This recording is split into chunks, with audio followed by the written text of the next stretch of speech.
Terima kasih. Kita ulang lagi. Jadi ini adalah auditor ngabuburit yang keempat. Yang keempat untuk bulan Ramadan ini, di mana setelah kita evaluasi program ini cukup baik dan sehingga nanti setelah Idul Fitri akan kita lanjutkan. Kemudian ada beberapa hal yang belum dapat perhatian dari kita semua. Yang pertama adalah saat ini kita bekerja sama dengan AI Global sedang mengikuti atau berkolaborasi untuk mengikuti riset internasional atau riset global terkait dengan COVID-19. Mohon bantuan dari Bapak Ibu untuk menjawab atau berpartisipasi untuk memberikan respon dalam survei global tersebut, sehingga apapun respon dari Bapak Ibu akan membentuk suatu simpulan secara global. Kemudian topik hari ini juga kembali menyajikan mengenai sebagian dari riset nasional yang diadakan oleh Komite Riset IAE.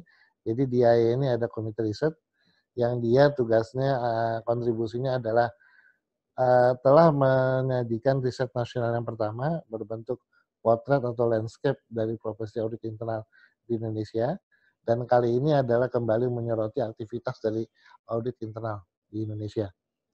Topik pertama sudah dibahas minggu lalu, kali ini adalah topik yang kedua dari sejumlah banyak topik yang nantinya akan membentuk sebuah buku dari hasil penelitian. Kemudian menjelang berakhirnya bulan Ramadan, minggu-minggu ini cukup padat, di mana hari ini ada auditor ngabuburit, esok hari masih ada training online, kemudian nanti hari Kamis kami juga mengundang Bapak Ibu untuk mengikuti pemaparan dari Chairman of the Global Chairman dari IAE beberapa tahun yang lalu, yaitu Mr. Phil Tarling, di mana kita berharap mendapatkan insight-insight menurut beliau, seorang pakar audit internal, mengenai apa sih peran audit internal dalam masa pandemi seperti ini. Nah, Bapak Ibu yang belum melakukan registrasi, monggo kami tunggu registrasinya, karena itu adalah sangat bermanfaat, di mana kita mendapatkan gambaran dari pendapat seorang expert tingkat dunia mengenai profesi kita di masa sulit seperti ini. Kemudian di hari Jumat itu adalah kita akan membahas mengenai kode etik atas profesi ini, kode etik atas Indonesia yang sudah dirumuskan secara bersama. Baik, dan hari ini kita cukup berbahagia. Kami apresiasi karena ada dua Dewi di sini, Dewi dan Dewi. Ada Bu Dewi Andriati, halo Bu. Bu Dewi Andriati adalah pengurus AI Indonesia yang juga sebagai riset, salah satu riset bergabung dalam tim riset. Beliau meluangkan waktu untuk melakukan riset di sela-sela kesibukan beliau di PwC dan juga aktivitas beliau sebagai Ketua Komite Membership AI Indonesia. Terus kemudian semua hasil riset ini akan dikonfirmasikan dan didiskusikan dengan Ibu Dewi Sukma. Halo Bu Dewi Sukma. Halo Pak, Bu Dewi Sukmawati atau selamat sore atau kita panggil Ibu Dewi Suk katanya. Bu Desuk katanya. Desuk Pak, Desuk. Desuk, oke Desuk. Yang satu Dewi, satu Desuk atau dua Dewi lah. Akan berkonfirmasi dari hasil riset ini, yaitu mengenai interaksi antara internal audit di induk dan anak perusahaan. Suatu fenomena yang banyak sekali dijumpai oleh kita sebagai praktisi di dunia audit internal. Baik, untuk mempersingkat waktu, kami silakan kepada dua Dewi. Monggo silakan Ibu Dewi Andriati dan Ibu Dewi Sukmawati untuk melanjutkan acara ini. Saya mundur teratur. Monggo silakan. Terima kasih Pak Nur. Assalamualaikum warahmatullahi wabarakatuh. Selamat sore. Salam sejahtera bagi rekan-rekan internal auditor sekalian. Terima kasih sudah bergabung dalam acara ngabuburit yang dipersembahkan oleh IAE Indonesia. Ini adalah Professional Auditor Forum online ya Bapak Ibu, dan suatu bentuk komitmen IAE Indonesia untuk tetap dapat berkomitmen progress terus sharing dengan terus memberikan upaya-upaya peningkatan kompetensi kita semua ya berbasis online, walaupun kita saat ini sedang dalam situasi yang kurang menguntungkan karena COVID ini ya Bapak Ibu dan adanya pembatasan sosial ini. Nah, sebelum saya memulai acara ini, izinkan saya memperkenalkan diri terlebih dahulu. Walaupun tadi sudah dikenalkan sekilas oleh Pak Nur, rasanya kurang afdol kalau nggak sendiri ya. Nama saya Dewi Andriati. Saya adalah salah satu Board of Governance AYA Indonesia, mengketuai Komite Membership AYA Indonesia, dan juga sebagai anggota Komite Riset AYA Indonesia yang diketuai oleh Pak Hardian Widanto. Selain itu sehari-hari saya juga bekerja sebagai Senior Manager di KAP PricewaterhouseCoopers Indonesia di bagian Divisi Risk Assurance yang membidangi area Governance, Risk Management, dan tentu saja Internal Audit. Nah, seperti yang rekan-rekan mungkin bisa di-sharing, Mas Yono, untuk slide-nya. Ya. Nah, seperti yang sudah rekan-rekan saksikan di layar monitor, topik kita kali ini adalah hubungan internal audit dalam kelompok usaha atau hubungan internal audit antara induk dan anak, bagaimana tantangan dan realitasnya. Nah, topik ini kami angkat sebagai salah satu tema topik riset AYA Indonesia tahun lalu, karena memang banyak sekali ya tercetus pertanyaan-pertanyaan seputar hubungan internal audit dalam suatu kelompok usaha ataupun grup konglomerasi. Nah, bagaimana sih mekanismenya, kemudian protokolnya, apa saja yang dipantau oleh perusahaan induk dan lain sebagainya. Itu yang akan kita bahas pada topik kali ini. Dan juga ada satu fenomena baru nih, Bapak Ibu, yang terjadi sejak beberapa tahun lalu di Indonesia ya, khususnya di BUMN, di mana sejak beberapa tahun yang lalu memang ada upaya-upaya pemerintah untuk mensinergikan BUMN ya, sesuai dengan core bisnisnya, sehingga diharapkan BUMN dapat menjadi lebih solid dalam pengelolaan perusahaannya. Nah, tapi tadi yang seperti disampaikan Pak Nur, saya tidak akan membahas ini seorang diri, Bapak Ibu. Saya akan ditemani oleh seorang Chief Audit Eksekutif yang cantik, yang namanya juga sama dengan saya, itu Bu Dewi Sukmawati. Beliau adalah CAE dari MindID. MindID adalah holding industri pertambangan BUMN ya. Nah, selamat datang dan bergabung Ibu Desuk. Terima kasih telah bergabung dan bersedia kami undang untuk rekan-rekan semua di sini. Tapi sebelum saya nanti diskusi dengan Bu Desuk, mungkin saya ingin memaparkan agenda kita kali ini. Jadi acara kita ini akan berlangsung kurang lebih selama 1 jam 30 menit ya, 30-40 menit, sampai dengan menjelang maghrib. Kemudian saya akan memaparkan hasil riset AYA Indonesia terlebih dahulu terkait topik ini. Kemudian dilanjutkan dengan Ibu Desuk akan memaparkan sekilas terkait profil MindID, dan selanjutnya kita akan membuka diskusi sharing session dengan Ibu Desuk terkait bagaimana penerapan hubungan IA, parent, dan anak di MindID. Dan juga nanti saya akan membuka tanya jawab online kepada rekan-rekan sekalian. Bagi rekan-rekan yang ingin bertanya, silakan bertanya lewat WhatsApp lagi, lewat chat ya, lewat chat. Nanti pada saat sesi tanya jawab, saya akan baca pertanyaan yang ada di chat. Hopefully saya bisa bacakan semuanya dan kita bahas nantinya kalau ada waktu. Waktu lagi mungkin saya akan buka diskusi bagi rekan-rekan yang ingin bertanya langsung. Nanti mungkin bisa klik aja tombol raise hand yang ada di samping nama Bapak sekalian. Nanti saya akan bukakan mikrofon atau speakernya untuk rekan-rekan sekalian. Oke, next slide Mas Yono. Nah, ini sorry. Ya. Nah, ini sekilas info terkait nasional yang dilakukan oleh AYA Indonesia. Survei ini dilakukan oleh kami pada akhir Juli tahun lalu ya, rekan-rekan, yang kami launching pollingnya atau surveinya pada saat pelaksanaan National Conference IA Indonesia tahun lalu di Solo. Nah, mungkin rekan-rekan auditor yang ikut acara di Solo tahun lalu ikut juga ya survei ini ya. Nah, sekilas surveinya sebenarnya ada 4 topik yang kami angkat di survei tersebut. Yang tadi Pak Nur juga sudah sampaikan. Topik pertama terkait internal audit management yang membahas mengenai internal audit structure dan independensinya.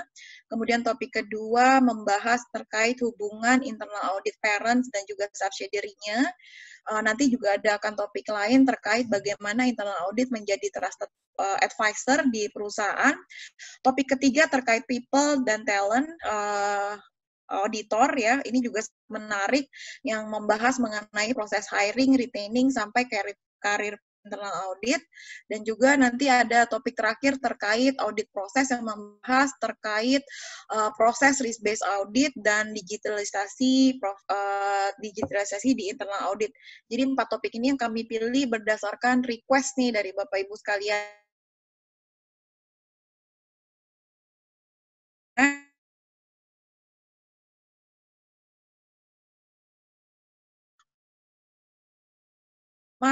Respondennya berasal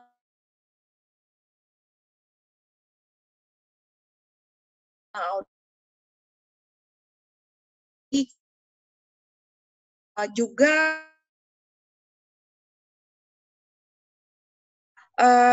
dari 500 responden tersebut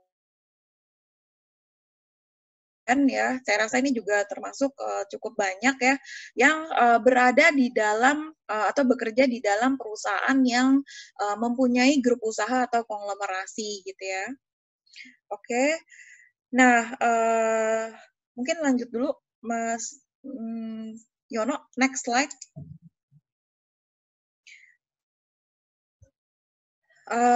Ini kalau Bapak Ibu lihat di screen, saya rasa nggak afdol ya Bapak Ibu kalau kita sebagai internal auditor dan juga member IIA tidak membahas standar IIA terlebih dahulu ya sebelum kita memulai topik diskusi kita. Nah, terkait dengan hubungan internal audit induk dan anak, itu sebenarnya tidak diatur secara spesifik oleh standar IIA. Tapi jika kita coba hubungkan dengan standar, saya rasa kita bisa menghubungkannya dengan standar 1000 ya Bapak Ibu, yang mengatur mengenai tujuan, kewenangan, dan juga tanggung jawab aktivitas internal audit. Nah, dari standar ini kita bisa merujuk ke aturan mengenai infrastruktur internal audit terkait dengan penentuan tujuan, kewenangan, dan tanggung jawabnya, dan juga bagaimana penuangannya di dalam charter. Jadi sebenarnya standar 1000 ini mengatur desain lingkup dan kewenangan yang akan dituangkan di dalam IA Charter, khususnya kalau untuk perusahaan induk, apakah kewenangan dan tanggung jawabnya juga sampai juga kepada anak perusahaan atau tidak gitu ya, dan seterusnya. Kemudian bagaimana hubungan koordinasinya juga dengan perusahaan anak. Sedangkan kalau di internal audit charter anak, itu mungkin juga diatur di dalam charter hubungan koordinasi dan pelaporannya kepada perusahaan induk gitu ya. Jadi biasanya ini adalah tingkatan higher level yang diatur di dalam IA Charter, yang juga biasanya ada terkait IA mission statement dan juga internal audit definition, itu mengatur apakah internal audit tersebut juga bertanggung jawab untuk scoping di luar perusahaan induk atau organisasi secara keseluruhan atau corporate level. Nah, tapi apakah charter ini merupakan satu-satunya dokumen formal yang mengatur hubungan antara induk dan anak ini? Kemudian apakah kondisinya memang saat ini kalau berdasarkan survei di Indonesia sudah tercipta belum sih ini hubungannya antara IA anak dan IA induk? Nah, kita mungkin lihat ya Bapak Ibu di survei kita, hasil survei kita selanjutnya. Next, Mas Yono. Nah, ini kalau Bapak Ibu lihat di screen, itu ini adalah poin pertama dari hasil survei kami, di mana kami menanyakan apakah sudah ada koordinasi antara internal audit induk dan anak. Nah, ternyata nih Bapak Ibu, 73% nih, 73% dari total responden itu sudah melakukan atau sudah mempunyai hubungan koordinasi dengan baik itu dengan induk dan anaknya. Jadi sudah ada koordinasi dalam bentuk apapun gitu ya. Nah, hanya sekitar sisanya tuh sekitar 27 yang tidak memiliki atau memiliki sedikit sekali hubungan koordinasi dengan induk dan anaknya gitu ya. Nah, di slide ini Bapak Ibu juga bisa melihat demografi dari respondennya ya. Jadi ini memang dari survei kita ini respondennya yang terbanyak adalah dari kalangan perusahaan swasta dan juga terutama dari industri keuangan juga ya. Itu 74%-nya dari swasta. Adalah kurang lebih sama dengan swasta, BUMN, sudah juga internal audit induk dan anaknya juga 67.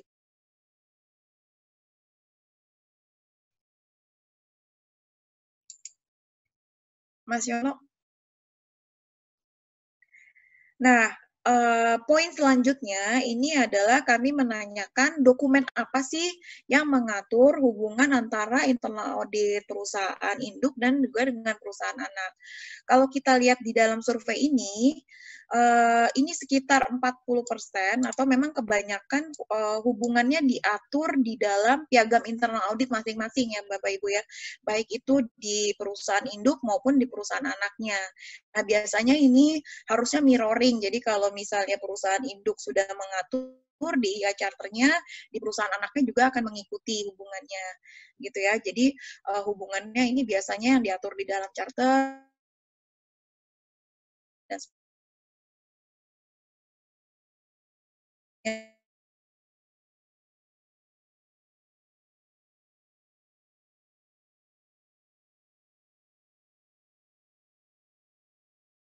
yang lebih kuat lagi. Jadi bukan hanya di charter, tapi juga ada yang diatur di dalam anggaran dasar, atau ada juga yang membuatnya di dalam suatu dokumen khusus atau MOU, yang biasanya dalam bentuk MOU untuk sinergi pengawasan induk dan anak gitu ya. Nah, mungkin hal ini dimungkinkan atau terjadi mungkin karena sifat masing-masing perusahaan bisa bervariasi gitu ya. Kemudian pengaturan di Indonesia juga variasi gitu ya antar industri dan antar perusahaan, mungkin BUMN dan swasta mungkin bisa berbeda, dan mungkin ada faktor atau aspek hukum dan legalitas yang harus diperhatikan ya perusahaan gitu ya, dimana kalau di Indonesia kan memang itu memang kuat sekali gitu ya, di mana induk perusahaan dan anak perusahaan itu merupakan dua badan hukum yang berbeda. Jadi kita juga mengenal adanya prinsip keterpisahan atau separation ya, di mana di antara keduanya dikenal istilah udah separate entity gitu ya Bapak Ibu ya.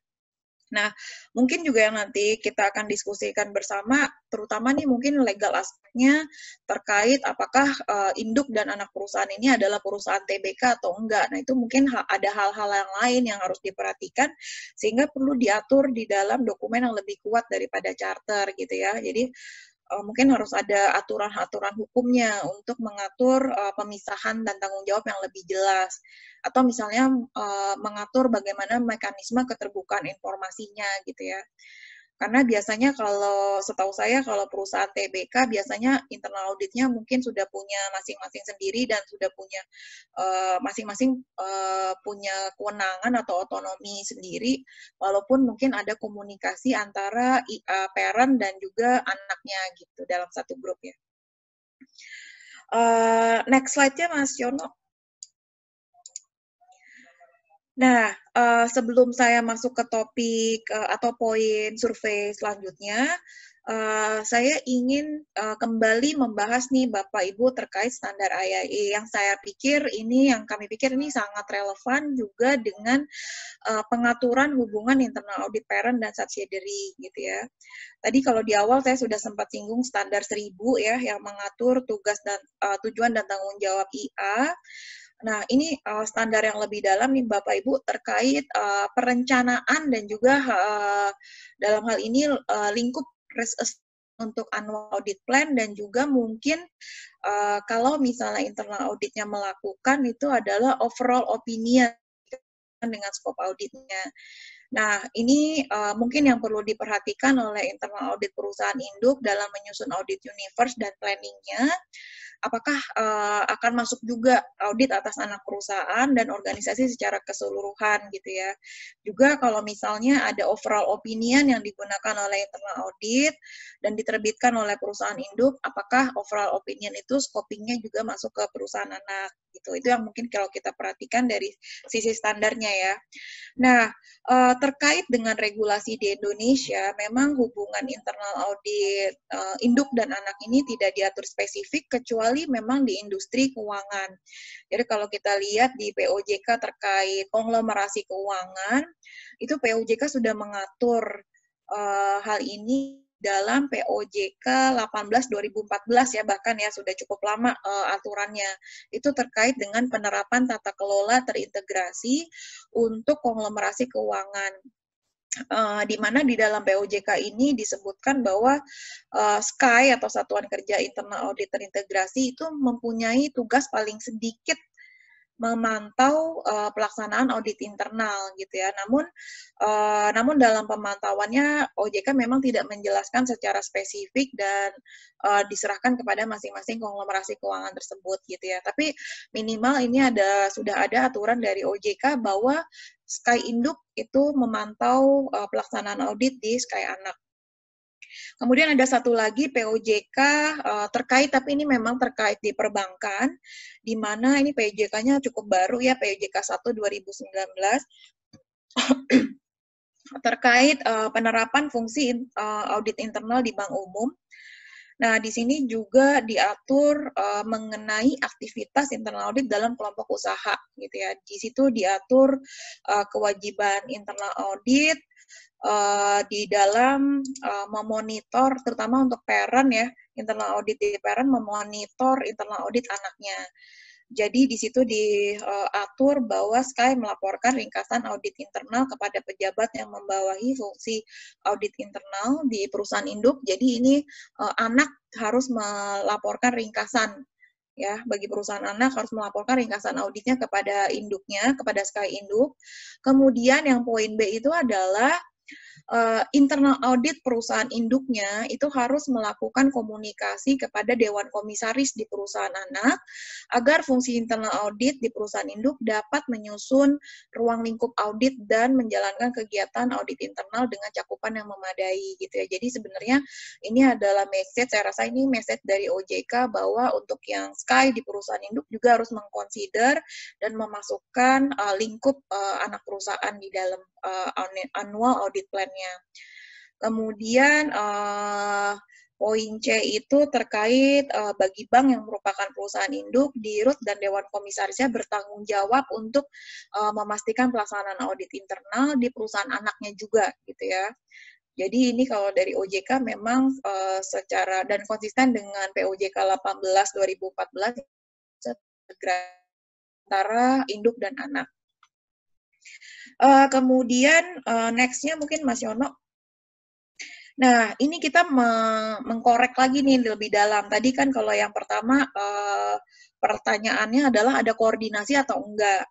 Nah, kemudian kita juga di dalam survei kita menanyakan lebih jauh dari sisi bentuk hubungannya nih Bapak Ibu. Hubungannya apa sih antara internal induk dan anak? Nah, ternyata survei membuktikan 55% nih, 55% dari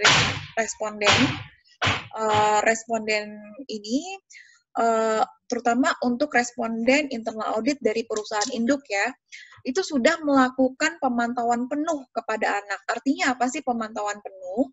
Pemantauan penuh ini kalau kami jelaskan adalah pemantauan mulai dari planning, kemudian pelaksanaan auditnya, sampai reporting, dan juga sudah melakukan quality assurance gitu secara berkala ke perusahaan, ke SKY perusahaan anak gitu.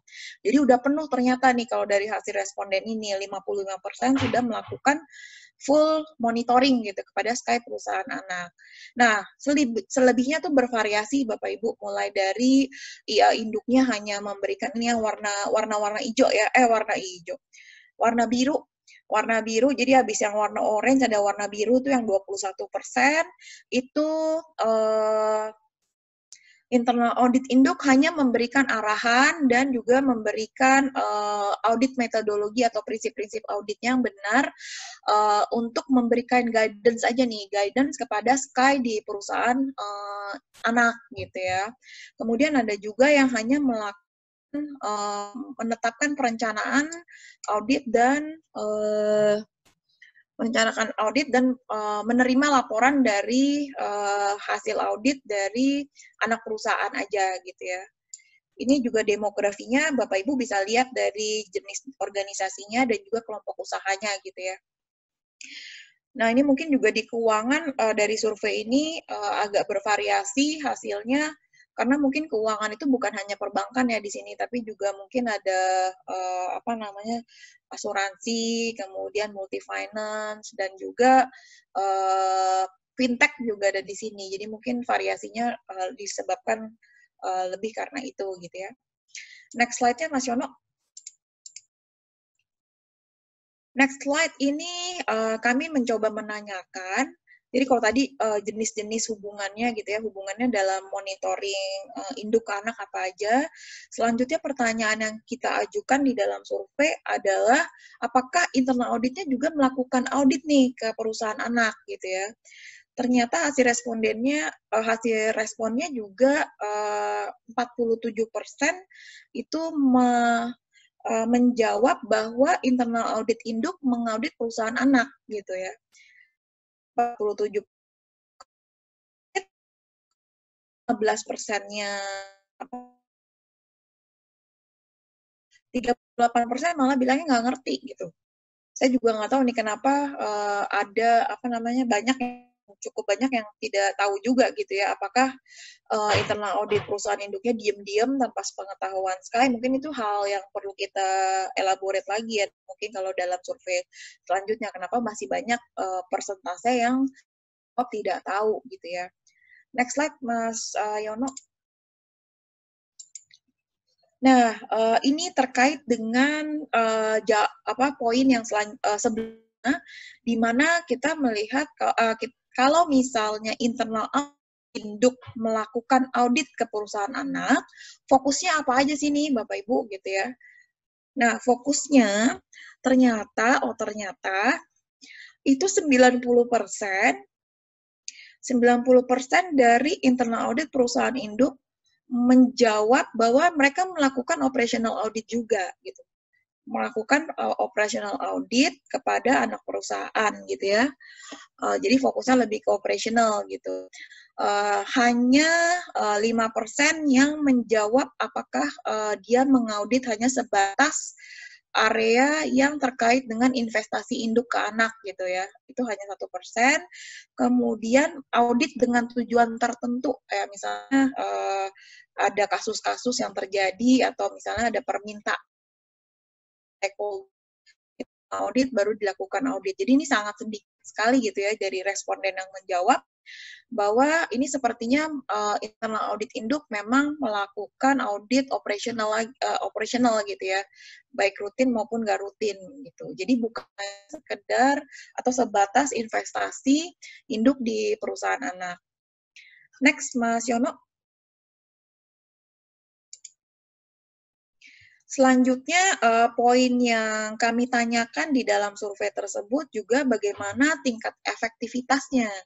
Efektivitas hubungan antara induk dan anak ini, apakah cukup efektif atau enggak. Ternyata jawabannya 70% ini cukup efektif gitu ya. Nanti mungkin saya akan bertanya juga kepada Mbak Desuk ya. Induk dan anak efektif itu seperti apa kalau kita rasakan kita menjalaninya itu sendiri di perusahaan, baik itu anak-anak perusahaannya gitu ya. Nah, tantangannya juga apa? Kayaknya ini respondennya positif sekali gitu ya, merasa sudah efektif 70% gitu. Apakah ini too good to be true? Nanti mungkin kita bahas sama-sama setelah saya memaparkan hasil survei ini. Kemudian next slide Mas Yono. Nah, ini adalah poin yang terakhir ya yang ingin saya share di sini atas hasil riset ini. apakah, ini pertanyaannya adalah apakah ada rapat koordinasi nih antara internal audit perusahaan induk dan perusahaan anak gitu. Ternyata jawabannya juga menjawab 60% itu sudah melakukan rapat koordinasi gitu ya. Apa aja sih yang dibahas? Yang dibahas itu, ini tulisannya kecil sekali. Jadi 60% dari responden itu sudah menjawab bahwa ada rapat koordinasi. Dan jawabannya juga dalam rapat itu dibahas terkait seluruh aspek aktivitas internal audit. Jadi mungkin segala macam deh dibahas di situ, mungkin dari implementasi auditnya, kemudian isu-isu audit gitu ya. Jadi kalau dalam surveinya kami rinci gitu apa saja yang dimaksud dengan pemantauan menyeluruh. Nah, dan tidak terbatas hanya kepada rencana dan realisasi audit aja. Kalau kita lihat presentasi selanjutnya itu 19% membahas hanya laporan hasil audit gitu. Laporan hasil audit dan hanya monitoring tindak lanjut auditnya. Tapi memang sebagian besar responden itu menjawab bahwa di rapat koordinasi itu semua hal dibahas gitu ya. Oh, sorry, ada satu lagi yang warna abu-abu nih Bapak Ibu. 21% menjawab pada saat rapat koordinasi tersebut melakukan sharing knowledge gitu ya. Jadi bisa both way antara induk yang melakukan sharing knowledge ke anak atau bisa juga sebaliknya anak bisa berkonsultasi kepada induk gitu ya. Kemudian next slide. Nah, next slide ini adalah kesimpulan nih Bapak Ibu. Saya tidak akan membahas ini di awal, tapi nanti saya akan sharing dan ini kita bahas lebih lanjut ya pada saat kita nanti di akhir sesi. Mungkin untuk hasil riset saya stop di sini dulu karena ini yang tadi adalah slide terakhir. Nanti kita akan bahas yang kesimpulan ini sama-sama. Untuk selanjutnya saya ingin menyerahkan floor kepada Mbak Dewi Sukma ya, Mbak Desuk ya, untuk memaparkan sedikit profil tentang Mind ID ya Mbak Dewi ya, supaya rekan-rekan di sini lebih mendapat gambaran terkait Mind ID dan bagaimana nanti pengelolaan aktivitas internal auditnya di Mining Holding ini ya. Tapi sebelumnya saya ingin mengingatkan kepada rekan-rekan yang bergabung, kalau ada yang ingin bertanya, silakan bertanya lewat chat yang disediakan. Nanti pada saat tanya jawab saya akan coba bacakan. Nanti juga kita akan membuka diskusi kalau ada waktu bagi rekan-rekan yang ingin bertanya langsung ya. Jadi silakan klik aja tombol raise hand, nanti saya akan bukakan mikrofonnya kepada rekan-rekan sekalian. Untuk itu saya mungkin mempersilakan Mbak Desuk untuk memulai presentasinya. Waktu dan tempat saya persilakan. Terima kasih Mbak Dewi. Selamat sore Bapak dan Ibu, teman-teman rekan sesama internal auditor semua. Perkenalkan, nama saya Dewi Sukmawati dan nanti mohon di-sharing juga pengalaman Bapak Ibu mengenai pengalaman bekerja di sektor swasta atau BUMN. Sebelumnya saya lebih banyak di sektor publik. Jadi ini adalah pertama kali saya berkecimpung secara 100% di sektor swasta. Untuk memulai, kita langsung saja ya slide-nya. Mungkin Bapak Ibu banyak yang bertanya, apa itu Mind ID? Semua beranggapan Mind ID itu semacam lembaga psikologi karena bicara mengenai mind, pikiran. Tapi sebetulnya itu lebih kepada Mining Industry Indonesia, satu rebranding dari holding industri pertambangan BUMN, Inalum, PT Inalum Persero. Untuk perkenalan, kita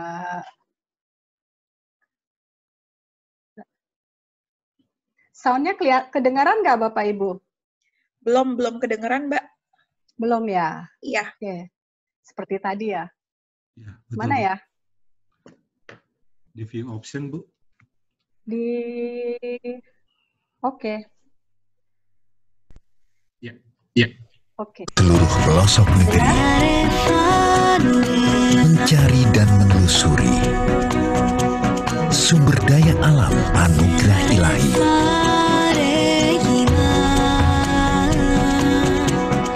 Kami mengeksplorasi sumber daya mineral dan energi yang sangat berpotensi untuk kesejahteraan rakyat kami. Kami mengeksplorasi menggunakan berbagai industri hilirisasi, mengolah mineral jadi bernilai tinggi. Kami mengeksplorasi, membuat perumahan yang menaungi, membangun sekolah untuk edukasi, mendirikan rumah sakit bagi penduduk asli. Kami mengeksplorasi jauh ke pedalaman negeri, membangun peradaban baru yang lebih tinggi untuk generasi ke generasi. Kami, anggota Mind ID, bertekad untuk bersinergi, mempersembahkan hadiah untuk negeri, sebuah karya kebanggaan Ibu Pertiwi.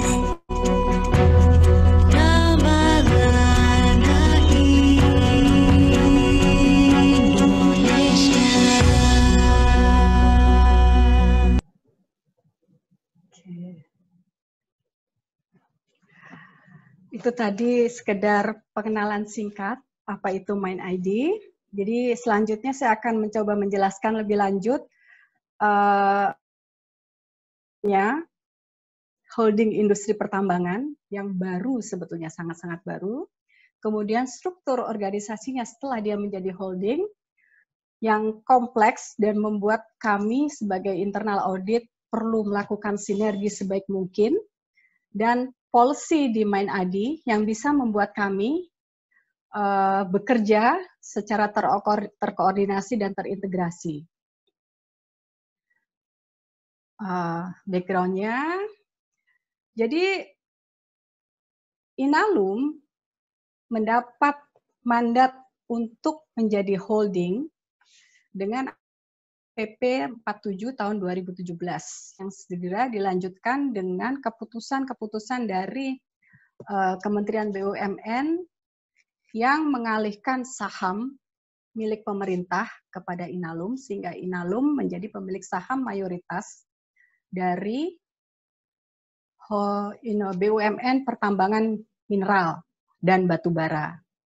Dan di akhir tahun 2019 ada kejadian besar divestasi Freeport ke pemerintah Indonesia. Dan akhirnya kami melakukan rebranding untuk memudahkan pekerjaan dan memisahkan secara tegas antara pekerjaan Inalum sebagai operasional dan Inalum sebagai holding. Jadi di rebranding itu pada Agustus 2019 kita menamakan holding sebagai Mind ID.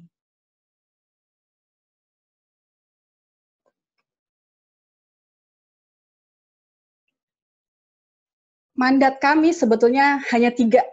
Yang pertama adalah mereserve cadangan dan memilikinya. Jadi tidak hanya memperoleh yang sudah ada, tapi juga mengeksplor cadangan lebih banyak lagi dan mengelolanya. Yang kedua adalah kita melakukan downstream the business, jadi mengolah sumber daya mineral tadi, kemudian membangun industrinya, serta memasarkannya. Sehingga akan menjadi mandat yang ketiga, yaitu menjadi world class company. Itu adalah mandat dari Mind ID. Strukturnya seperti apa? Nah, disinilah kompleksitas mulai kelihatan. Mind ID terdiri dari 5 perusahaan, Antam dengan kepemilikan saham 65%, Antam sendiri punya 19 anak perusahaan dan afiliasinya, kemudian Bukit Asam kepemilikan sahamnya 65,93%. Bukit Asam lebih besar lagi, ada 21 anak perusahaan yang nanti kalau ditarik ke MindID menjadi cucu sebetulnya, kemudian afiliasinya. Freeport 51,2% itu saham pemerintah yang dibagi antara pemerintah pusat dan pemerintah daerah sebetulnya. Itu ada 5 subsidiary. Inalum 100%, subsidiary-nya baru 3 karena Inalum adalah yang paling muda sebetulnya dibanding 4 perusahaan yang lain. Kemudian yang terakhir adalah Timah dengan 12 subsidiary dan afiliasi. Secara total aset per laporan keuangan tahun 2019 yang telah diaudit, kita asetnya sebesar 164,84 triliun, tapi belum memasukkan aset dari PT Freeport Indonesia. Karena laporan keuangan PT Freeport Indonesia belum dikonsolidasi ke dalam laporan keuangan MindID. Secara total subsidiary-nya adalah 64 subsidiary dan afiliasi. Itu sebagai gambaran betapa kompleksnya. Kemudian dari masing-masing anggota holding sudah memiliki internal audit yang sudah, kalau saya bilang, established dengan baik dan sudah running well. Jadi sekarang bagaimana di holding mengatur pola koordinasi dan pola kerja yang tepat sehingga apa yang dilaksanakan oleh internal audit dari masing-masing anggota holding bisa benar-benar menggambarkan kepentingan dari holding secara utuh.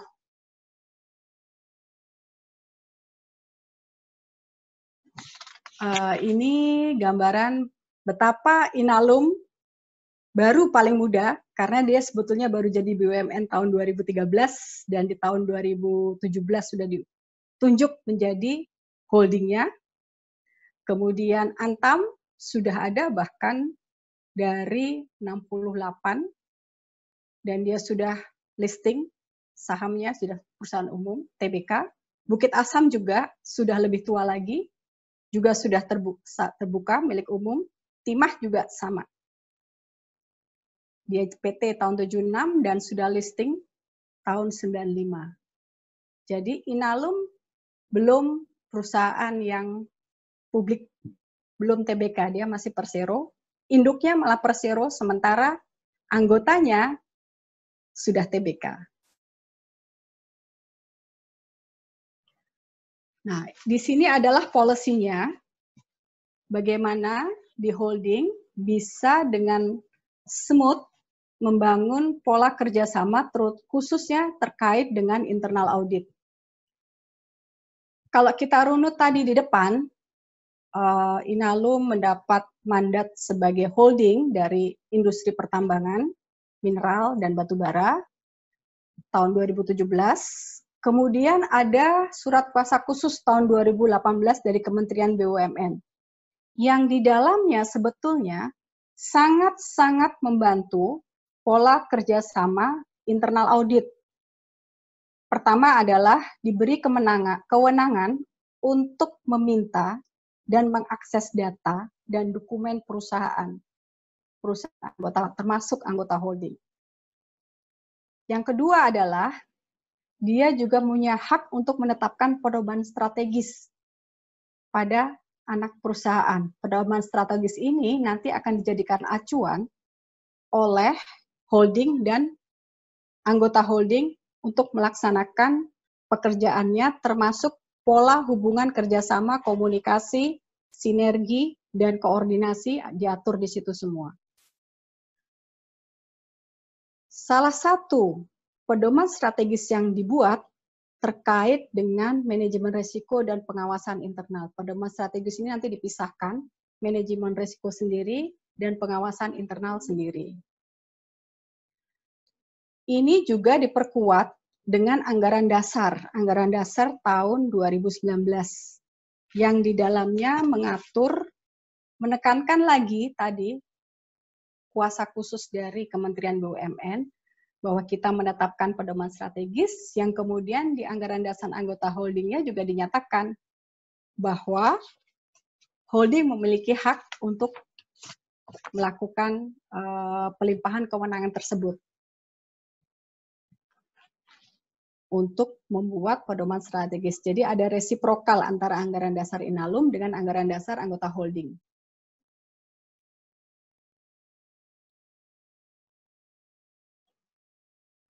Kemudian, untuk pedoman strategis tentu saja tidak dikerjakan sendiri oleh holding, tapi sifatnya adalah kolaborasi.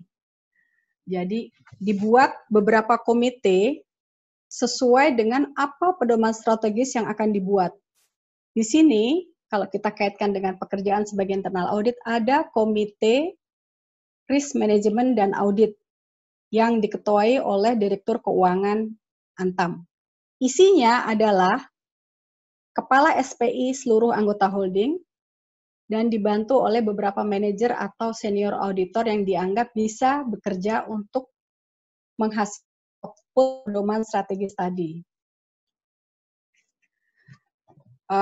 Selain itu, Pokja ini juga harus melihat program sinergi apa yang bisa dibuat oleh internal audit, kemudian bagaimana memastikan proses kerjanya itu berjalan efektif, caranya seperti apa.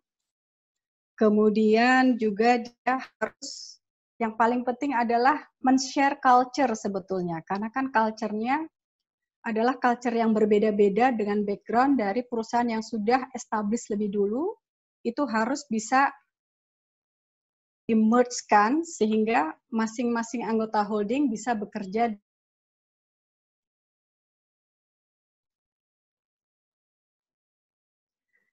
Dari pekerjaan awal, kita sudah bisa mengembangkan 7 pedoman strategis terkait dengan operasional, mengenai governance, eksplorasi, pengembangan investasi, operasi, pemasaran, PKBL, kemudian K3LH, dan internal audit dimasuk ke dalam fungsi supporting. Dan pedoman strategis ini ditetapkan di 21 April 2019. Jadi baru 1 tahun lebih sebetulnya. Berdasarkan pedoman strategis inilah internal audit holding dan internal audit anggota holding melakukan kolaborasi. Kalau kita lihat bagaimana sih posisi internal audit, bagaimana sih kemampuan sumber daya manusianya? Tentu saja bervariasi tergantung besar kecilnya perusahaan dan asetnya. Sebagai contoh, Antam, Bukit Asam itu otomatis internal auditnya jumlahnya lebih banyak. Timah tadinya besar, tapi dengan kondisi sekarang dia mulai berkurang, menurun jadi 17, tinggal 17. Sementara Inalum itu kan hanya industri pengolahan tambang untuk menghasilkan aluminium. Jadi lebih kecil. Sementara bisnis yang lebih kompleks dari hulu sampai hilir itu sebetulnya ada di Antam, di Bukit Asam, dan di Timah. Kondisi seperti ini dengan keterbatasan sumber daya manusia yang ada harus dibuat satu sinergi. Di SPI Holding sendiri sebetulnya Inalum sebagai holding itu tugasnya menjadi 3 karena adanya dia harus melakukan audit di level operasional Inalum di Kuala Tanjung smelter. Dia juga harus melakukan audit operasional terhadap operational mine ID yang ada di Jakarta, yang baru berdiri 2 tahun, otomatis dia harus juga menjadi katalisator dalam pembangunan sistem tata kelola,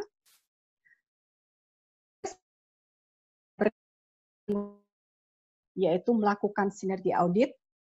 Dia juga harus mendesain joint audit, atau on-call audit, melakukan on-call audit atau audit atas permintaan jika diperlukan, diminta oleh direksi.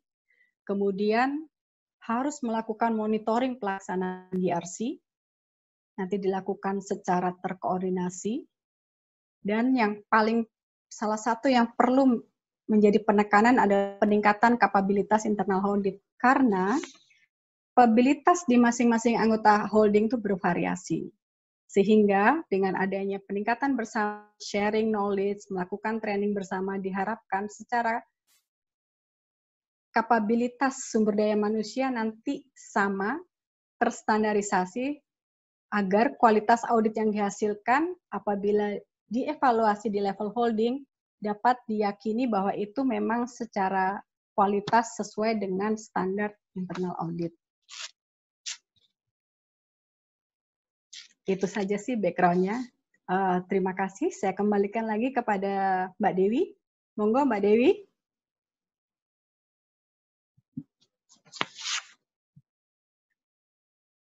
Baik, terima kasih Mbak Desuk.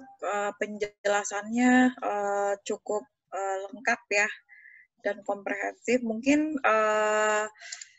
saya ingin berdiskusi nih sama Mbak Desuk terkait tadi kan Mbak Desuk juga sudah sharing ya bahwa di Mind ID itu ada surat kuasa khusus ya Mbak Desuk ya dari Kementerian BUMN untuk untuk senjatanya kita. Senjata. Iya benar-benar cukup powerful juga ya Mbak ya berarti ya. Dan juga tadi ada Mbak Desuk sempat menyebutkan ada pedoman strategis ya, pedoman strategis yang juga di dalamnya mengatur hubungan, jadi ada pedoman holding untuk internal audit juga ya, internal audit dan risk management ya di dalam pedoman strategis itu. Saya rasa itu sangat baik gitu ya Mbak Desuk ya. Kalau saya boleh menanyakan lebih jauh nih Mbak, tadi kan sudah membahas bagaimana pengaturan hubungan IA, induk dan anak gitu ya. Kemudian itu di dalam charternya masing-masing. Nah, tadi selain pedoman strategis di holding yang sudah diatur di dalam holding, itu ada dokumen lain nggak Mbak yang diperlukan untuk mengatur hubungan antara internal audit induk dan anak? Mungkin diatur di dalam charternya atau ada dokumen MOU lagi, atau cukup dengan pedoman strategis holding itu holding sudah mempunyai kewenangan dan akses yang tidak terbatas tadi ya Mbak ya kepada anggota holding Mbak. Apakah cukup dengan pedoman strategis itu aja atau ada dokumen yang lain gitu? Oke, saya cerita sedikit ya Mbak. Sedikit banyak sebetulnya, nggak sedikit banget, agak banyak sedikit. Sedikit banyak juga nggak apa-apa. Jadi strategis internal audit itu sebetulnya isinya lengkap. Jadi di dalamnya mengatur antara lain mengenai pelaksanaan auditnya dari tahap perencanaan PKAT sampai nanti pelaporannya. Kemudian dia di dalamnya juga mengatur mengenai kode etik, kemudian hubungan dengan pihak internal dan eksternal, kemudian mengatur sinergitas aktivitas internal audit. Sebagai contoh nih, di pedoman strategis itu menceritakan mengenai perlunya melakukan perencanaan terintegrasi antar anggota holding dengan berbasis resiko. Jadi nanti PKAT-nya, jika, kan sekarang kita juga sedang kita kembangkan enterprise risk management untuk level holding, yang datanya setiap bulan diupdate oleh masing-masing anggota holding mengenai top 10 risk. Nah, itu sebagai basic awal kita nanti untuk melakukan perencanaan audit terintegrasi. Selain itu, kita juga melakukan joint audit atau audit tematik. Itu diatur di dalam pedoman strategis. Pedoman strategis. Ya? Iya, kalau boleh tahu Mbak Desuk itu pedoman strategisnya ditandatangan oleh holding aja atau anggota holding juga? Di sirkulasi, jadi di lembar otorisasinya, di lembar persetujuannya, para dirut tanda tangan, dirut anggota holding tanda tangan. Kemudian di pengesahannya nanti ada komutnya, komisaris utamanya. Komut holding gitu ya Mbak ya? Iya. Sebenarnya kalau kita dirutnya holding tanda tangan. Dirut holding dan komisaris dan dirut anggota holding. Dan dirut anggota holding dan juga komisaris holding gitu ya Mbak ya? Iya. Oke. Jadi sudah cukup lengkap dan powerful gitu ya. Sebenarnya kalau kita mengacu kepada internal audit charter itu merupakan dokumen yang gitu ya Mbak ya, yang juga biasanya ditandatangan oleh dirut dan juga komisaris gitu kan. Iya, tapi tidak termasuk dirut semua anggota holding kan, hanya dirut holding. Ini lebih di atasnya lagi gitu ya Mbak ya. Iya, sehingga kalau seperti itu masih ada charter di anak-anak masih ya? Masih. Jadi internal audit charter yang di holding pun dibuat tahun 2019. Disahkannya dirut dan komut holding. Di dalamnya mengatur untuk mengenai akses seperti biasa. Kita punya akses untuk melihat data, dokumen dalam melaksanakan fungsi internal audit. Juga di situ sudah dinyatakan memperoleh informasi dari anggota holding berupa program kerja tahunan, progres pelaksanaan, hasil audit internal dan eksternal yang signifikan bagi pencapaian tujuan holding, itu juga dimasukkan di internal audit charter. Internal audit charter ini kemudian akan menjadi acuan dari internal audit charternya anggota holding. Karena ada klausul tadi bahwa kita akan memperoleh berarti resiprokal nanti di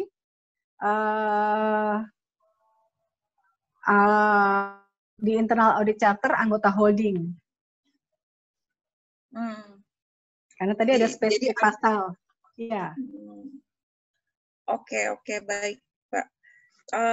Mungkin saya ingin mohon izin nih Mbak Desuk untuk membaca sedikit grup chat kita, karena udah ada beberapa pertanyaan di sini.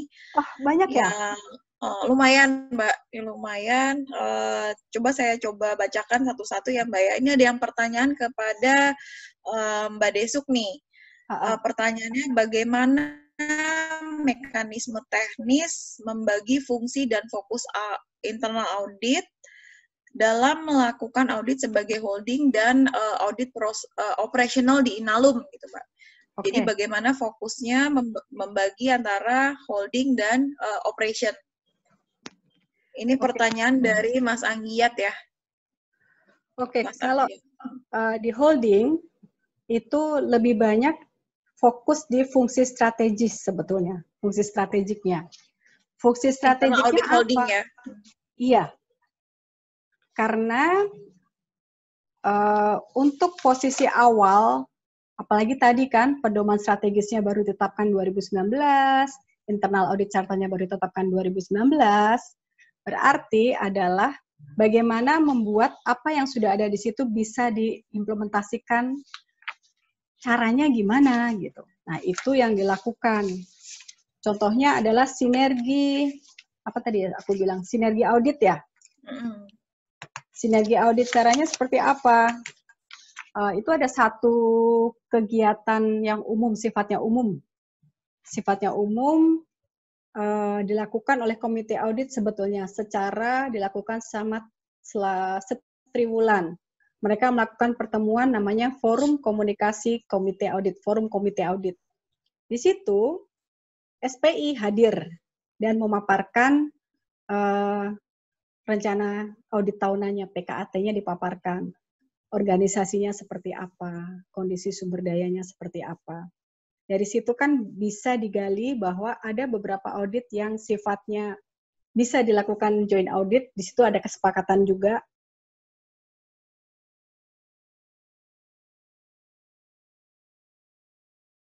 Karena ini masih didiskusikan nanti dengan direksinya, tapi itu sudah ada pembicaraan apa ke fungsi strategi, kemudian menetapkan, membuat manual sebetulnya. Oke, kalau mau joint audit kan harus diatur caranya. Oke, berarti kita buat manualnya, fungsi strategisnya. Guidelines untuk melakukan joint audit dan bagaimana nanti kita atur mengenai kerahasiaan informasi, karena seperti dijelaskan tadi, ada yang sudah TBK, yang sangat strict terkait dengan segala macam aturan dari OJK dan sebagainya. Jadi itu, membuat manual, kemudian fungsi strategis pengembangan kapabilitas, kita melakukan desain, misalkan kita akan lakukan training bersama, misalkan fraud dalam industri pertambangan minerba. Nah, itu kita desain, kemudian kita tawarkan, kita lakukan di kuartal keempat tahun 2020 ini. Jadi, lebih ke fungsi strategisnya, tidak audit secara konvensional. Audit yang rutin itu sebetulnya di operational, audit operasional seperti procurement, di holding, fungsi strategis dan bagaimana mendesain joint audit tadi, karena internal audit holding tidak turun langsung untuk mengaudit anggota holding. Jadi internal audit holding tidak mengaudit PTBA, PT Antam karena mereka sudah punya satuan SPI sendiri. Namun internal audit holding bisa melakukan joint audit atau baru turun ke anggota holding apabila di request oleh direksi untuk kasus khusus. Itu. Jadi karena memang sudah ada otonom dari masing-masing SKY di anak perusahaan ya Mbak ya.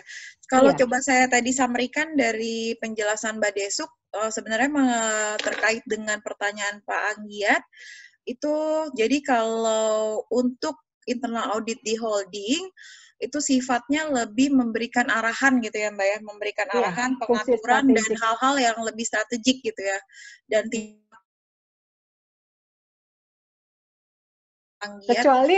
kecuali operational audit di operationalnya holding, karena kita juga ada divisi. Oh, jadi di tahapan holdingnya sendiri ya, holding company-nya sendiri gitu ya? Kan tetap harus mengaudit internalnya. Tapi operational di Inalumnya sendiri enggak gitu ya, terpisah gitu operational di Inalum itu ada SPI operational di sana. Saya ada DGM di sana, baru aja diangkat ini, mau diangkat kayaknya, Deputy General Manager-nya. Jadi dia yang akan melakukan, saya monitor, saya supervise, dia akan melaporkan ke saya. Karena posisi saya di holding. Oke Mbak, saya rasa cukup clear jawaban dari Mbak Desuk ya. Saya ingin mencoba menjawab dari beberapa chat yang lain nih. Mohon maaf, rekan-rekan saya akan membacakan agak random ya pertanyaannya. Mbak Desuk ini dari Pak Hardianto Tumpak Manurung yang bertanya dalam pola hubungan internal audit parents dan subsidiary, bagaimana roles komite audit parents dan subsidiary, Mbak? Jadi pertanyaannya lebih bagaimana roles komite auditnya, baik dari holding maupun di anggota holding. Oke, kalau di komite audit, mereka kan sebetulnya yang tadi punya forum komite audit dan mereka mengatur pola hubungan antar komite audit. Kalau selama ini, apabila mereka memerlukan data terkait komite audit memerlukan hal terkait dengan komite audit holding, memerlukan data terkait data anggota holding, mereka mintanya bisa dari dua sisi sebetulnya. Mereka bisa mengkomunikasikan ke komite audit di masing-masing anggota holding, atau mereka mengkomunikasikannya lewat saya. Saya akan berkoordinasi dengan masing-masing kepala SPI.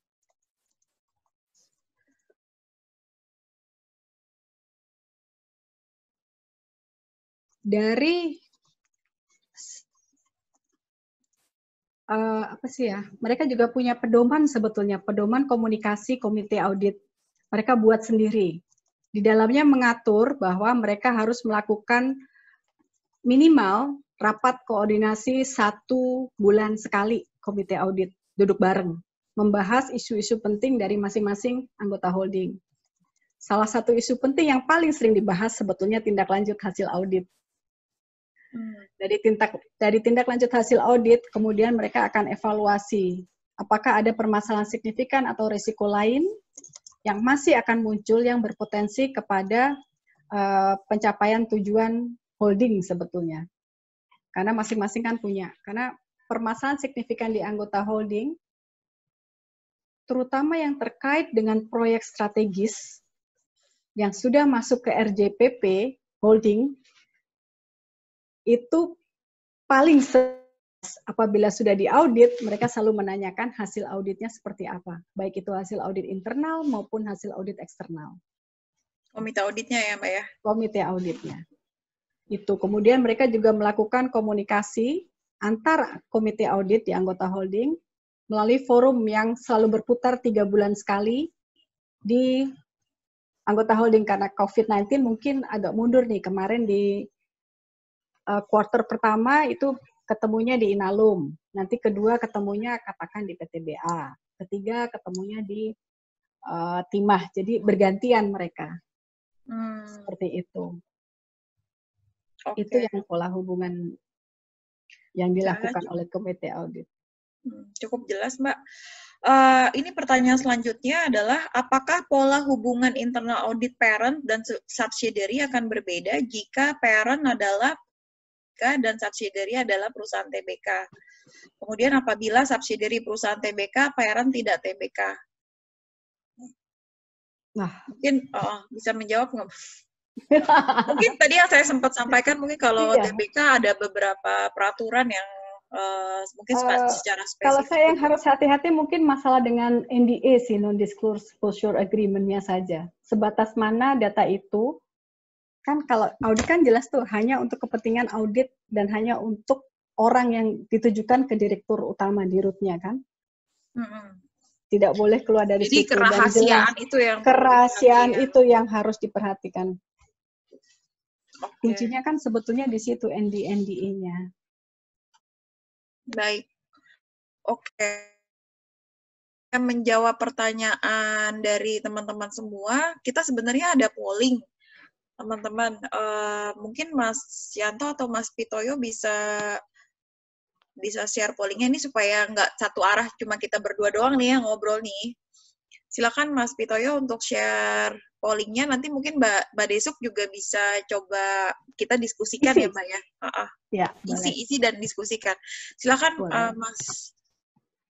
Mas Pitoyo untuk share pollingnya. Nah, ini nih Bapak Ibu. Ada polling. Oh, ini terkait dengan berapa sih kalau misalnya dilakukan audit. Tadi kan kalau di MindAdi tidak melakukan karena sudah ada internal audit sendiri-sendiri. Berapa kali sih frekuensi internal audit melakukan audit kepada anak perusahaan? Wah, ini jawabannya udah banyak nih yang masuk.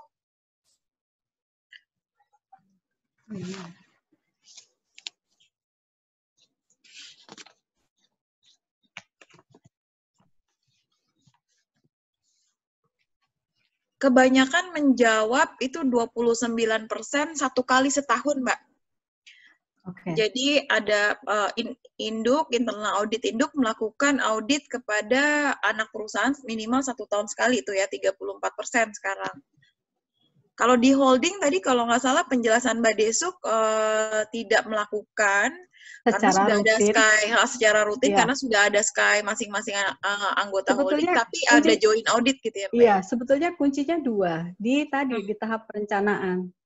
Jika di tahap perencanaannya sudah dilakukan sinergi terintegrasi, kepentingan dari holding sebetulnya bisa dititipkan ke anggota holding.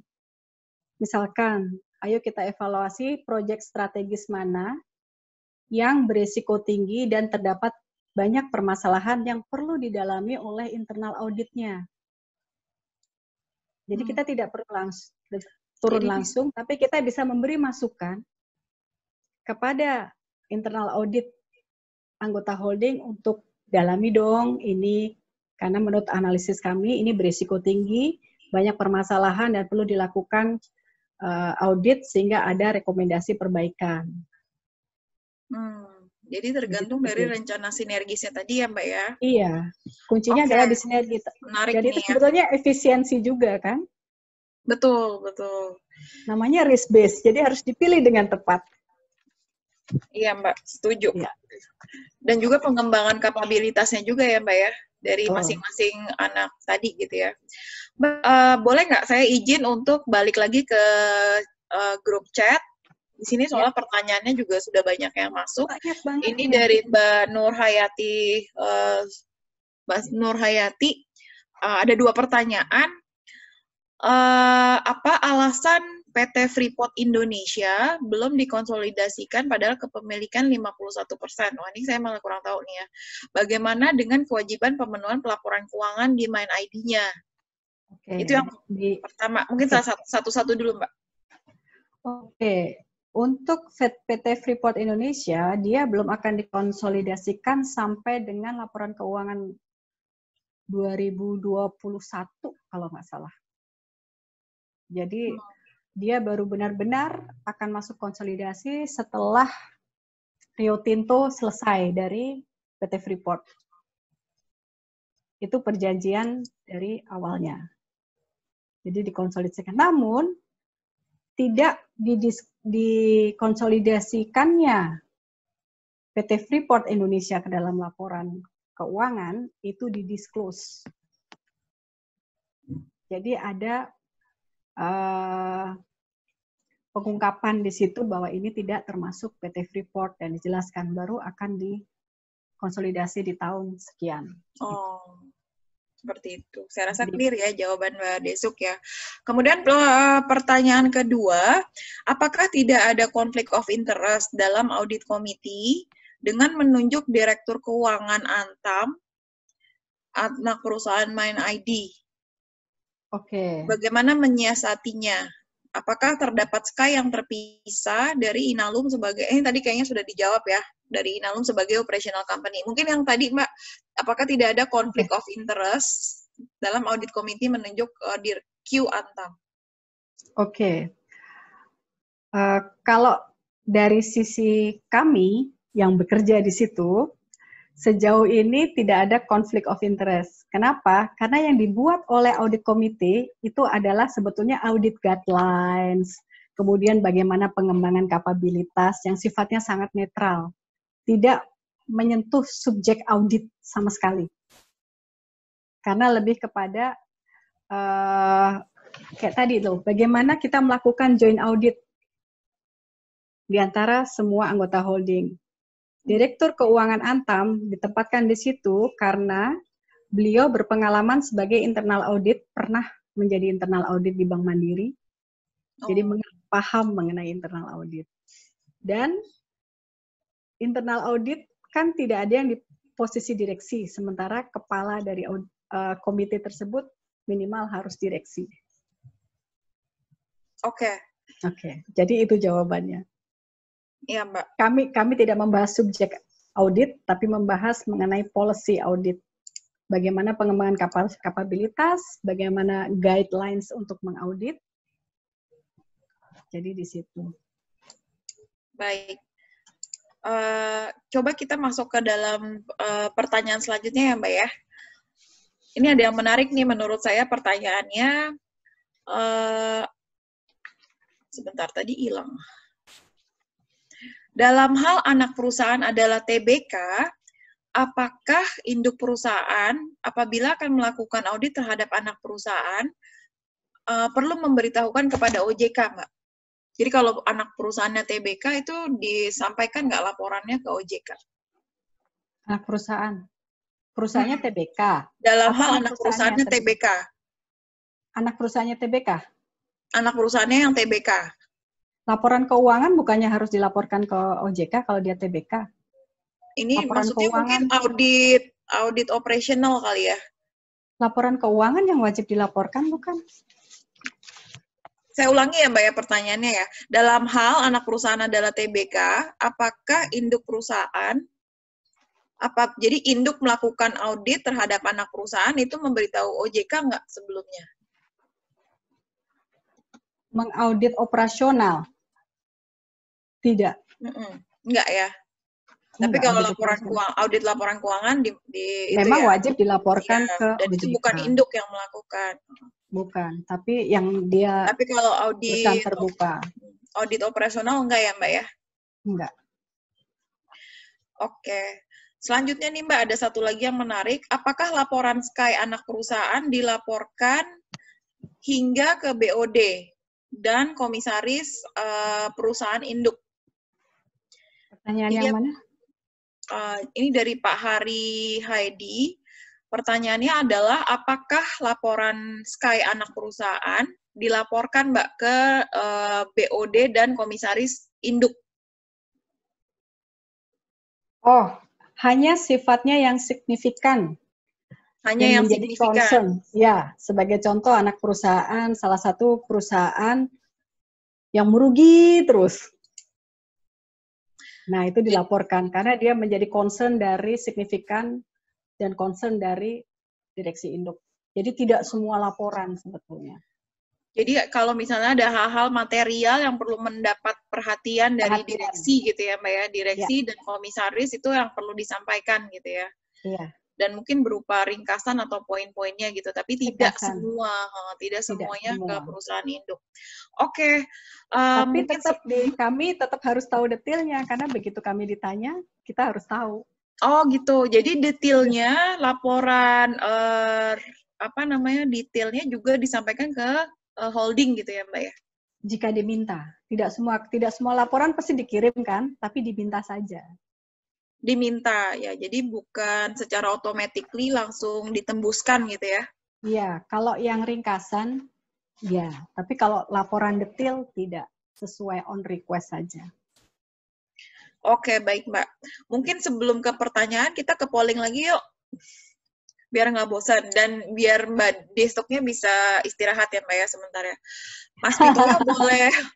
Ini terkait, ini soalnya pollingnya menarik terkait resource nih Mbak nih. Ini saya rasa ini juga belum ditanyakan, tapi saya ingin juga, saya juga penasaran nih Mbak, terkait dengan resourcing Mbak. Resourcing antara induk dan anak, saya rasa ini juga penting gitu ya, karena untuk tadi yang Mbak Desuk bilang untuk efisiensi dan juga pengembangan kapabilitas. Nah, pertanyaannya adalah bagaimana sih bentuk kewenangan kepala internal audit perusahaan induk kepada internal audit perusahaan anak terkait SDM-nya gitu, Mbak.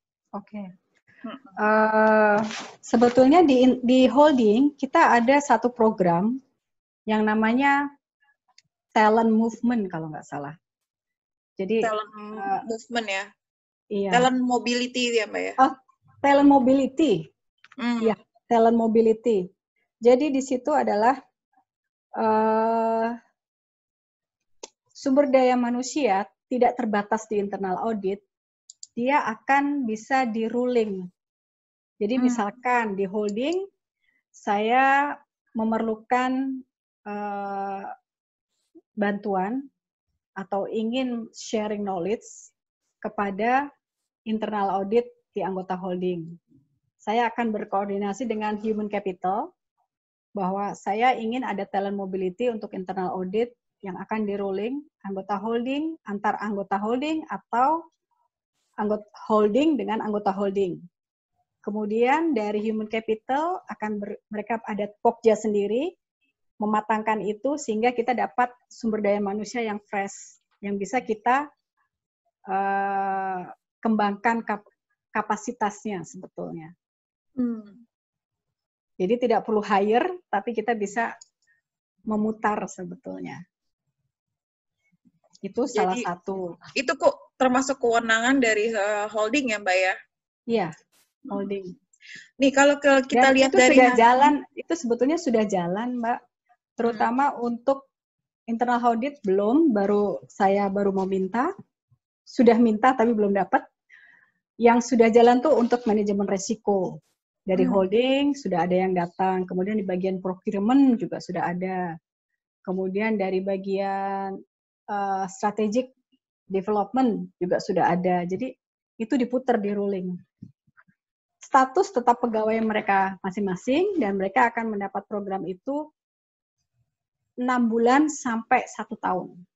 Wah, lama juga ya, Mbak ya? Lumayan, kalau cuma sekali penugasan kan belum dapat grip ilmunya, tapi kalau dia minimal 6 bulan dia sudah dapat ilmunya gitu. Yang nanti bisa di-share jika kembali ke perusahaannya. Jadi kayak diperbantukan untuk sementara waktu kayak, gitu ya, Mbak. 6 iya, sampai kayak secondment lah ya. Iya. Oke, Mbak. Ini dari hasil pollingnya, kebanyakan jawabannya adalah 31% nggak punya kewenangan nih malah nih, Mbak. Jadi induk internal audit induk tidak punya kewenangan terhadap pengelolaan SDM auditor di anak gitu. Tapi kontradik dengan itu malah ada 29% yang justru dia bisa mengatur menggunakan personal internal auditnya jika diperlukan. Tadi mungkin sama ya kayak di holding. Dan juga bisa memberikan rekomendasi terkait pengangkatan dan pergantian CAE-nya. Iya. Kalau yang ini di Main ID gimana Mbak? Mungkin bisa sharing? Kalau di Main ID, kalau auditor di anggota holding, untuk level auditor biasanya kepala CAE masing-masing anggota holding yang menentukan sebetulnya. Kalau dari kami, kita tidak menentukan sampai ke level auditor seperti apa yang harus ada di anggota holding. Tapi, kita selalu diskusi dengan tadi yang human capital, Pokja yang human resources. Jadi rekomendasi. Kita jelaskan, kita lewat mereka, kita bilang requirement-nya seperti ini, seperti ini, seperti ini. Jadi masukan itu tidak langsung dari kita, tapi kita lewatkan ke human resources. Ini loh syaratnya. Jadi influence-nya di situ sebetulnya. Tidak dalam bentuk mandat khusus bisa mengganti, bisa, ini tidak. Oke. Tidak seperti itu. Siap, Mbak. Saya paling dimintakan masukan dari pertanyaan apabila tadi salah satu fungsi di holding adalah konsultasi kan ya Mbak ya. Jadi konsultasi itu tidak juga dimintakan oleh internal audit masing-masing. Misalkan internal audit Timah konsultasi atau dari Antam konsultasi, tapi juga dari kadang-kadang direksinya juga bertanya terkait audit internal mereka, dan itu biasanya kita masukkan sebagai second opinion. Baik, terima kasih Mbak, cukup jelas jawabannya. Saya, karena kita waktunya kurang lebih sekitar 15 menit lagi nih rekan-rekan, saya ingin menggunakan kesempatan ini untuk minta polling lagi nih Mbak, karena ini menurut saya topiknya sangat menarik dan juga mungkin banyak ditanyakan oleh rekan-rekan sekalian. Mas Pitoyo boleh langsung jam ke kuis yang nomor 4 nggak? Jangan yang nomor 3. Soalnya waktu kita udah tinggal 15 menit lagi. Yang kuis, nah ini. Ini kita mau bahas ini nih Mbak, dan mungkin juga pengen dengar masukan dari teman-teman semua. Apakah ada tantangan terbesar dalam menciptakan hubungan koordinasi yang efektif antara induk dan anak, Mbak? Nah, sambil nunggu pollingnya mungkin Mbak Desuk bisa sharing nggak, Mbak? Oke. Tantangan terbesarnya ini apa sih? Tantangan terbesar sebetulnya buy-in di level direksi sih sebetulnya. Jadi di level dukungan dari tone at the top-nya ya, Mbak ya? Ya, dukungan. Tapi kita ada caranya sebetulnya. Caranya gimana tuh Mbak? Boleh di-share nggak tips and Caranya triknya? kita banyak kasih masukan kepada di root holdingnya. Ini Pak, masalah kita, kalau saya sih, kita banyak lakukan kajian sebetulnya. Kajian, hal-hal yang terkait hasil audit eksternal, maupun isu-isu yang belum diaudit, tapi kita lihat risiko tinggi, itu dimasukkan ke dalam agenda rapat rutin direksi holding dengan direksi anggota holding.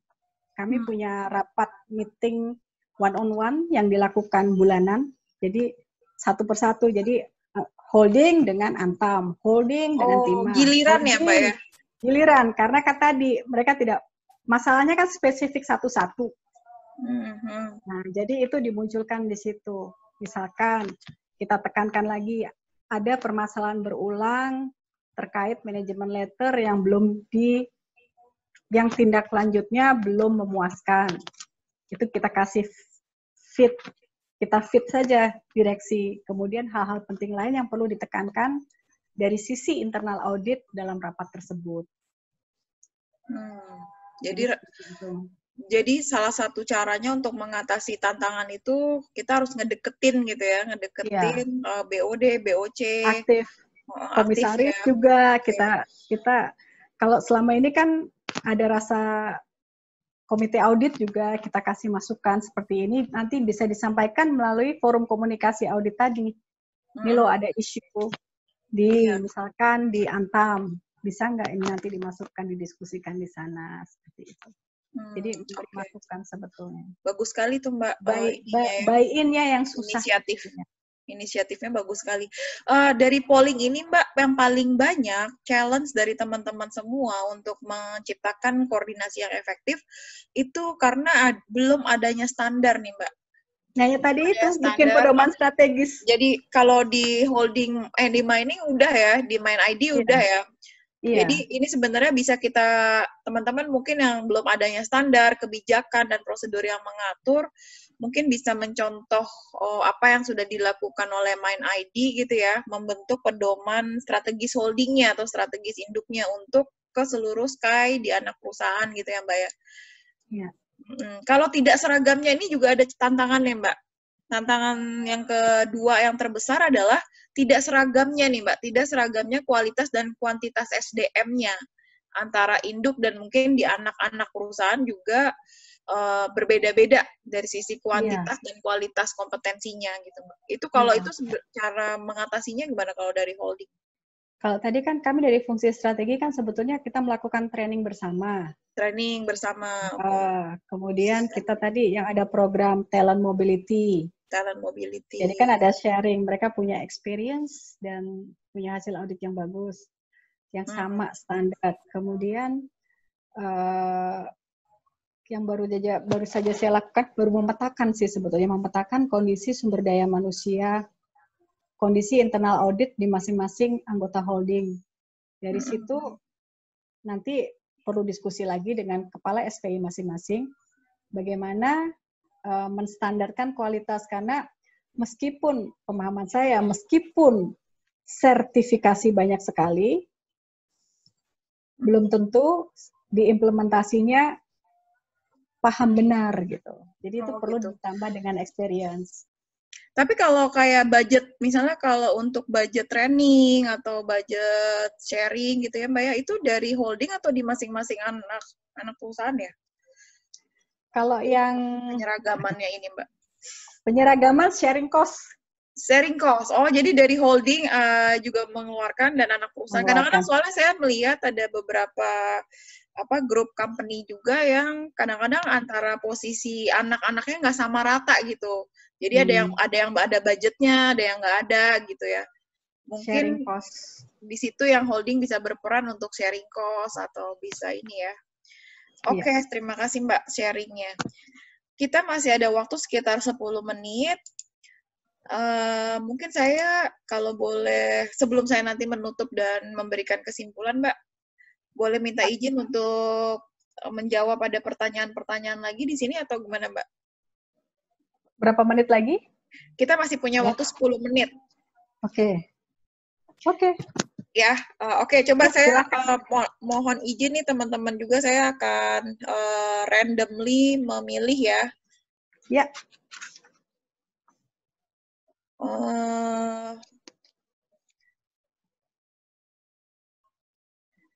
Ini dari Bu Nurhayati juga. Ada pertanyaannya, Mbak, apabila ada agree to disagree untuk hasil audit operasional yang dilakukan holding, jadi holding melakukan audit tapi tidak setuju, eskalasinya kemana gitu? Jadi kalau misalnya anak perusahaan sudah dilaksanakan, dilakukan holding audit tapi nggak setuju anak perusahaannya, eskalasinya kemana Mbak kalau di Mine ID? Ini pertanyaannya ini belum pernah terjadi soalnya, jadi agak bingung nih. Harusnya dihindari gitu ya, agree to disagree. Dihindari. Ya. Tapi mungkin aja tetap bisa terjadi gitu ya. Mungkin ada. Berarti ada satu, kalau saya biasanya disagree itu adalah, itu kan bagian dari risiko audit. Dari risiko audit berarti bisa jadi ada dua hal. Auditornya belum secara tepat melakukan analisis dan memperoleh bukti yang cukup. Auditor holdingnya maksudnya? Bisa jadi anggota holdingnya belum, analisisnya tidak tepat, bukti pendukungnya tidak cukup, sehingga mudah disanggah oleh auditinya. Disagree. Biasanya seperti itu sih. Kalau dia kurang grip, kurang kuat findingnya, biasanya ditolak. Kalau Pertama. eskalasinya berarti apakah itu ke komisaris holding atau ke komisaris anak gitu Mbak? Gimana? Eskalasi. Ngadunya kemana? Ngadu. Kalau saya lebih baik curhat. jangan dibawa ke komisaris, lari-lari sedikit ke komisaris. Gitu ya. Lebih baik diselesaikan dulu gitu ya Mbak ya. Selesaikan dulu di level internal audit. Kalau perlu duduk bersama, kalau udah mentok direksinya menyatukan bahasa dan mindset juga kali ya Mbak ya. Oke, baru setelah itu baru kita kalau misalnya nggak menemukan titik temu baru ke direksi atau ke komisaris gitu ya. Iya. Oke Mbak. Itu yang kan laporan kita untuk dirut. Jadi dirutnya masing-masing sebetulnya yang harusnya diskusi lagi. Oke. Terakhir nih Mbak, ada satu pertanyaan yang menarik. Apa yang menjadi indikator kesuksesan internal audit holding? Ada KPI-nya apa aja, Mbak? Nah, ini KPI. Juga bagus nih pertanyaannya. Iya. Itu tadi pertanyaan saya. Kan tadi ada pertanyaan efektif atau tidak. Saya lagi bertanya. KPI efektif itu apa? Apakah dia bisa menyusun rencana audit yang memang berisiko tinggi holding dan di level anggota holding? Apakah dia diukur dengan rencana PKAT-nya terlaksana 100% atau melenceng sesuai waktu? Atau bisa diukur dari tingkat tindak lanjut oleh auditi? Apa bisa diukur dari pengaruh hasil audit terhadap kinerja keuangan perusahaan? Kan harus kelihatan dulu indikatornya apa. Benar-benar. Iya. Kalau dilihat indikator holding, selama ini kan kita cari cara indikator baiknya kan sebenarnya cari cara aman adalah PKAT terlaksana 100% dengan hasil sesuai tepat jadwal. Ya kan begitu biasanya. Kemudian tapi biasanya tindak lanjutnya tinggi. Saya rasa ada satu sebetulnya survei kepuasan. Iya, saya rasa itu setuju Mbak, setuju. Jadi biasanya KPI yang efektif ya untuk menilai performance itu internal audit biasanya ada survei ekspektasi dari key stakeholders gitu ya. Betul. Kemudian dari tadi yang Mbak Desuk juga sampaikan, misalnya monitoring tindak lanjutnya sudah ditindaklanjuti oleh auditi dengan benar dan tepat waktu. Kemudian mungkin kalau saya coba sharing juga biasanya resiko Mbak. Kita kaitkan dengan resiko apa sih yang menjadi scope auditnya yang sudah di cover. Kemudian karena risk based tadi. Betul. Jadi sebenarnya apakah dia termasuk dalam resiko utama dari perusahaan? Apakah sudah di cover oleh audit gitu ya Mbak ya? Iya. Saya rasa tapi sebetulnya harus di-define dulu KPI-nya seperti apa. Tapi itu yang umum seperti itu. Gitu. Iya betul. Mungkin kalau untuk holding khusus ada tambahan bahwa peran internal audit holding kepada anggota-anggota holdingnya gitu ya Mbak ya? Iya. Ya yang tadi ya. Oke, ini sebenarnya pertanyaannya masih ada banyak yang masih belum kita jawab Mbak, tapi karena sudah tinggal 5 menit lagi jatah slot kita dan sebentar lagi juga mungkin bagi yang muslim sudah harus menunaikan ibadah berbuka puasa. Mungkin saya tutup aja ya Mbak ya. Gimana sebenarnya kalau kita hasil diskusi tadi dan juga hasil riset, hubungan antara holding, internal audit, anak dan perusahaan, induk dan anak itu sebenarnya variasi ya. Dalam prakteknya bervariasi karena memang dalam standar IAI sendiri itu tidak diatur secara spesifik, tapi memang hanya mengatur prinsipnya saja. Dan itu mungkin kalau tadi di holding Mind ID itu tidak melakukan audit full kepada anak perusahaan karena sudah mempunyai SKY atau internal audit masing-masing yang otonom. Tapi juga ada beberapa di grup yang lain mereka masuk melakukan audit. Jadi saya rasa itu harus kembali lagi kepada kondisi dan peraturan dari masing-masing perusahaan gitu ya Mbak Desuk ya. Kemudian mungkin yang perlu diperhatikan lagi adalah saya rasa ini kalau dari sisi responden sudah menjawab ada koordinasi dan itu saya rasa cukup baik dan perlu ditingkatkan koordinasinya antara internal audit induk dan anak. Tetapi tadi balik lagi harus memperhatikan regulasi, kemudian kerahasiaan informasi, kemudian dari sisi people-nya juga pengawasannya, manajemen human resource dari internal auditnya itu sendiri juga harus diperhatikan gitu ya. Ada tambahan lain Mbak Desuk untuk kesimpulannya? Ada satu lagi sih tadi yang support silakan, tone at the top. Jadi tone at the top itu sangat-sangat penting sekali karena di awal memang ada resistensi dari anggota holding biasanya. Tapi dengan adanya tone of the top, sinergi di antara para direksi itu sangat-sangat membantu di bawahnya untuk bekerja dengan baik. Itu yang paling penting sebetulnya. Iya. Sebagai contoh nih, belum ada standar kebijakan dan prosedur yang mengatur.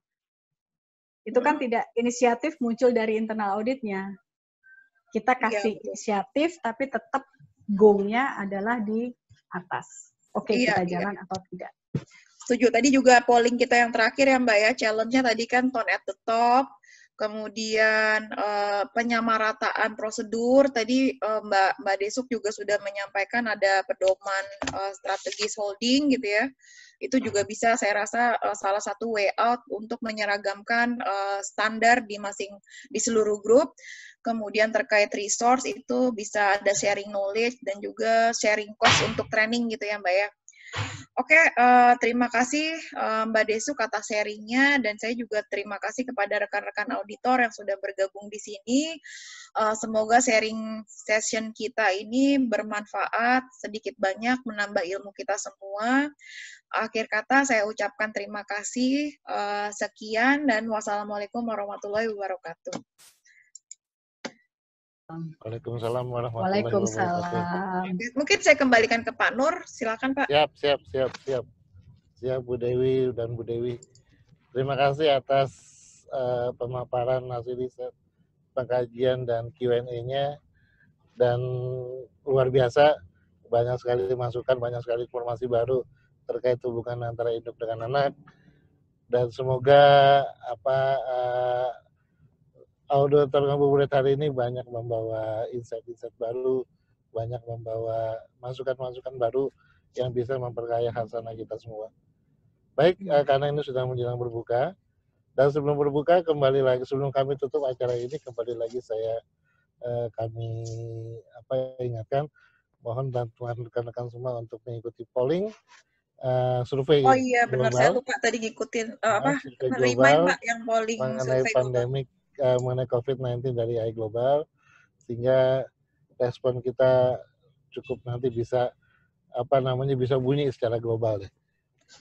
Kemudian atas nama penyelenggara kami juga mohon maaf karena ada trouble hari ini, sedikit trouble dalam komunikasi email dan juga pada awal mulai tadi ada sempat suara tidak terdengar dan segala macam. Semoga nanti kelak di kemudian hari besok hari kita akan lebih baik lagi. Baik, terima kasih sekali lagi untuk semua. Terima kasih untuk kontribusi tetap kami nantikan di kemudian hari pada acara dan agenda yang lain. Baik, terima kasih. Ya, terima kasih semua. Assalamualaikum warahmatullahi wabarakatuh. Waalaikumsalam warahmatullahi wabarakatuh.